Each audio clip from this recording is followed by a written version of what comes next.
בוקר טוב, אנחנו לפני פתיחה של תנור. קרמיקאי תמיד מתרגש מאוד מאוד לפני שהוא פותח את התנור. זה ממש כמו לשבת מחוץ לחדר הלידה ולראות מה יצא משם. בואו. תנור עומד על טמפרטורה של 61 מעלות. זו טמפרטורה שכבר אפשר להחזיק את הכלים ביד, אבל אני בכל זאת אשים את כפפות הבישול שלי. כמו שאתם רואים, הן מאוד מאוד ותיקות והגיע הזמן להחליף אותן.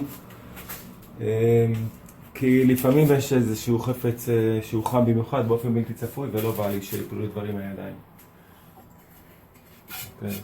זו צלחת שנעשתה על תבנית. היא נצבעה באופן כללי ואחר כך בעזרת שריטות נוצר כאן הדג הזה. העבודות כאן הן רובן של תלמידים שלי, בין כאלה שנמצאים באופן קבוע ובין כאלה שהם באו לסדנת גרופון.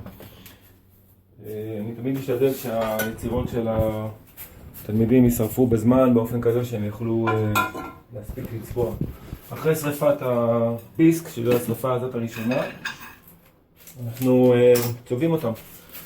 אני רוצה להראות לכם כאן את הטכניקה הזאת של שריפה של צלחות שתופסות הרבה מקום. אז מה שעושים, שמים צלחת ועליה שמים שתי חתיכות חמר קטנות שהן כבר שרופות, ואז עוד צלחת, הצלחות נשארות.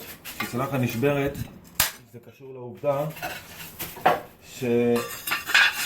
שברידות של החמר שלה הייתה איזושהי בעיה, והיה שם סדק סמוי, סדק שהוא בלתי נראה.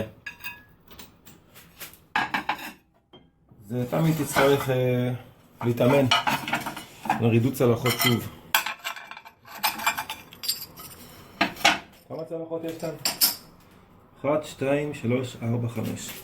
5 צלחות שנשרפו בערימה, שאי אפשר היה לשרוף אותם באחת על השנייה, אלא רק בעזרת הטכניקה הזאת ששמים כלים אחד על השנייה.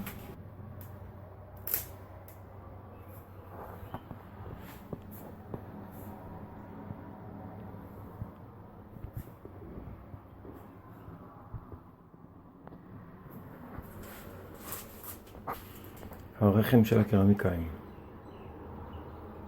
כאן נולדים הדברים.